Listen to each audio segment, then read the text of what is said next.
Bonjour à tous et merci de nous rejoindre sur Futur TV pour cette nouvelle édition de la rédaction. Voici les titres de ce journal. C'est officiel, le Liban accueille plus d'1 million de réfugiés syriens, un chiffre annoncé ce matin par le Haut Commissariat de l'ONU pour les réfugiés. La séance plénière du Parlement s'est achevée ce jeudi après 3 réunions successives, marquées notamment par l'adoption de plusieurs projets de loi. Le projet de loi sur l'encadrement des membres de la défense civile patine. Sergueï Lavrov demande à l'OTAN de s'expliquer sur le renforcement de sa présence en Europe de l'Est. Le chef de la diplomatie russe annonce un nouveau retrait militaire à la frontière de l'Ukraine. Et lancement ce jeudi du premier satellite du programme européen Copernicus Sentinel A1. C'est son nom, il sera mis en orbite par une fusée russe Soyouz depuis le centre de Kourou en Guyane. C'est officiel, le Liban accueille plus d'1 million de réfugiés syriens, un chiffre annoncé ce matin par le Haut Commissariat de l'ONU pour les réfugiés. Selon le HCR, le nombre de réfugiés pour la moitié des enfants équivaut désormais à un quart de la population libanaise.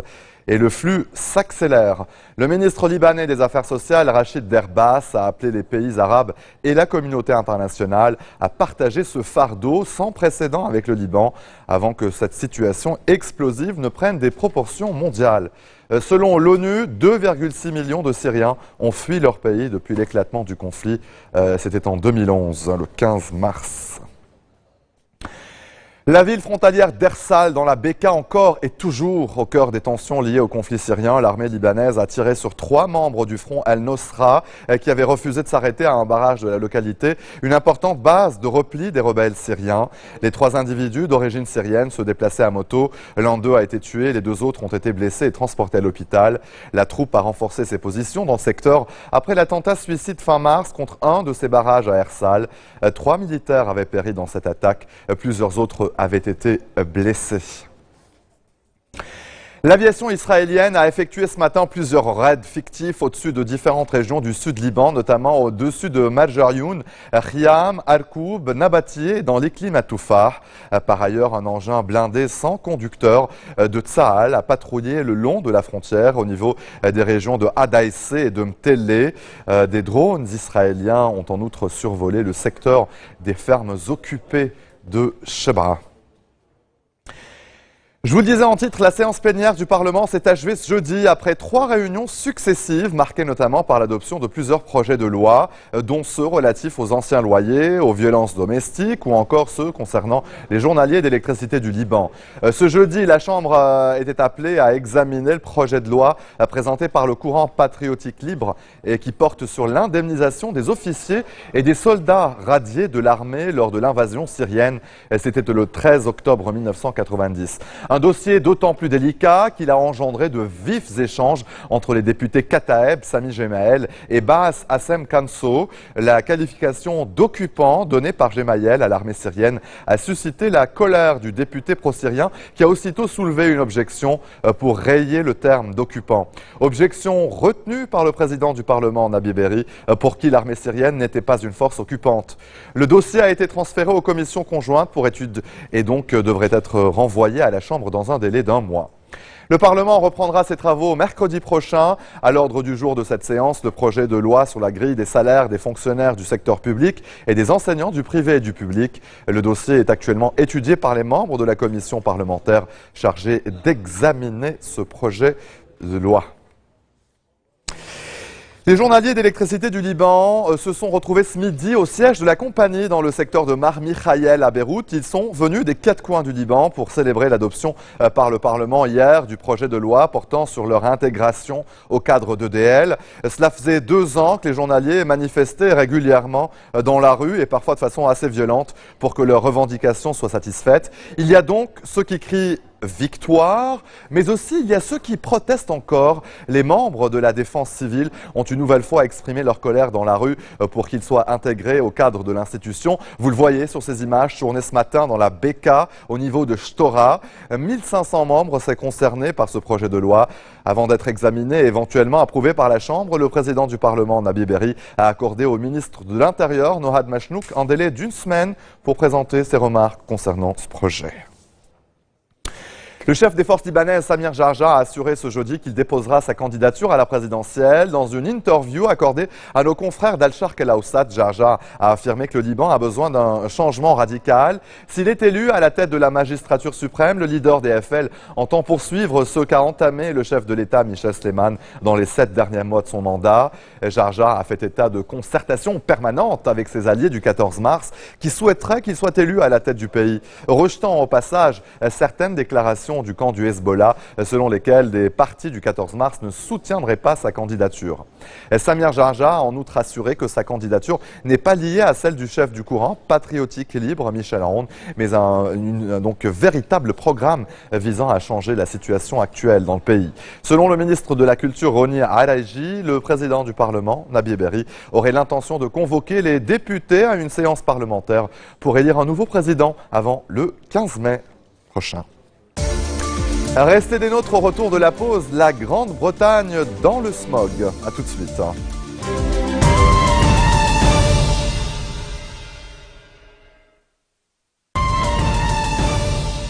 Retour sur le plateau de l'info. Alors qu'un premier bataillon a déjà quitté la frontière de l'Ukraine, d'autres unités russes vont laisser la zone sous peu.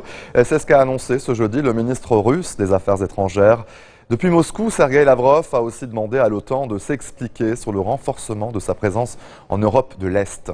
L'Alliance Atlantique a suspendu mardi toute coopération avec la Russie en réponse à l'annexion de la Crimée. Le ministre russe des Affaires étrangères a aussi précisé que les forces de son pays se trouvant actuellement près de la frontière avec l'Ukraine retourneront à l'endroit où elles sont habituellement basées une fois leur exercice militaire achevé. La Malaisie et l'Australie feront tout ce qui est possible pour retrouver le vol MH370, un credo réaffirmé avec vigueur par les premiers ministres des deux pays. Ils se sont rencontrés ce matin, vous le voyez sur ces images tournées au centre des opérations de recherche à Perth sur la côte australienne occidentale. Malgré des centaines d'objets flottants détectés par images satellites dans le sud de l'océan Indien, rien n'a été récupéré de l'épave du Boeing 777 de la Malaysia Airlines. L'avion a disparu depuis le 8 mars avec 239 personnes à bord. Les opérations de recherche coordonnées par l'Australie impliquent 8 pays. Canberra attend beaucoup de son Ocean Shield, un bateau équipé d'une sonde de 35 kg attachée au bout d'un câble pour capter les émissions acoustique des boîtes noires du vol, donc de l'appareil.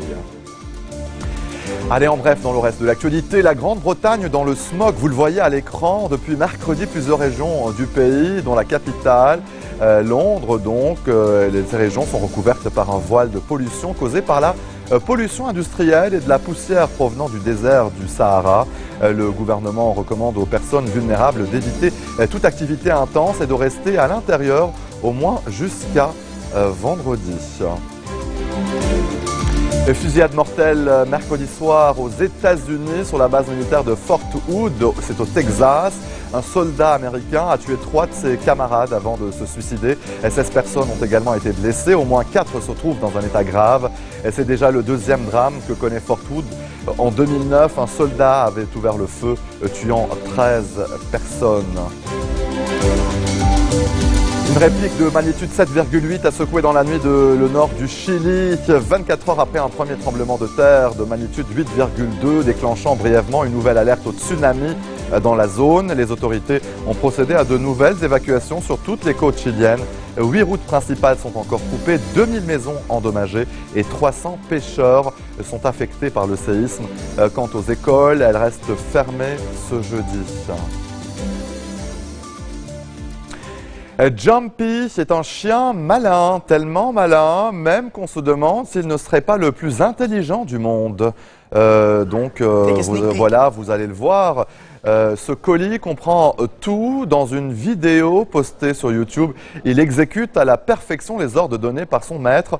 Assis, couché, en avant, en arrière, le chien réalise chaque geste avec précision. Il sait même compter jusqu'à 3, à croire qu'il parle la même langue. Regardez.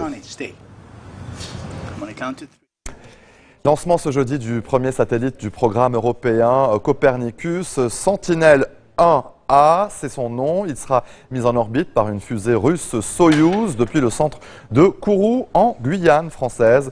Il fait donc partie du programme européen d'observation de la Terre baptisé Copernicus. Doté d'un instrument radar de pointe de 12 mètres, Sentinelle 1A sera capable de voir la surface de la Terre de jour comme de nuit, même par temps couvert.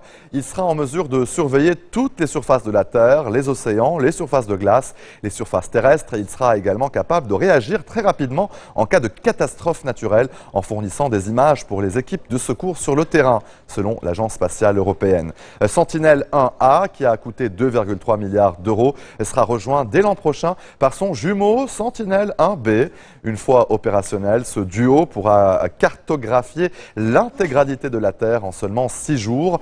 Le décollage est prévu à minuit 2 minutes, heure de Beyrouth, 21h02 en temps universel. C'est ce soir.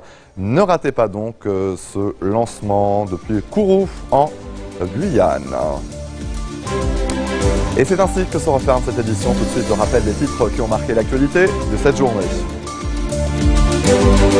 C'est officiel, le Liban accueille plus d'1 million de réfugiés syriens, un chiffre annoncé ce matin par le Haut Commissariat de l'ONU pour les réfugiés. La séance plénière du Parlement s'est achevée ce jeudi après 3 réunions successives marquées notamment par l'adoption de plusieurs projets de loi.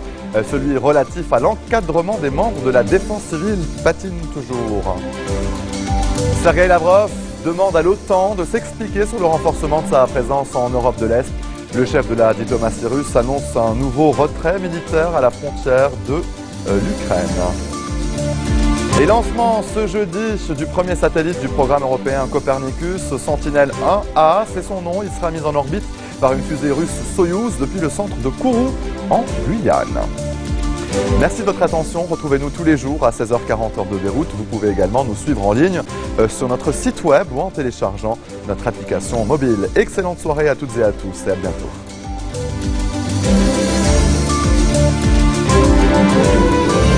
جيش لا توضع أمامه خطوط حمر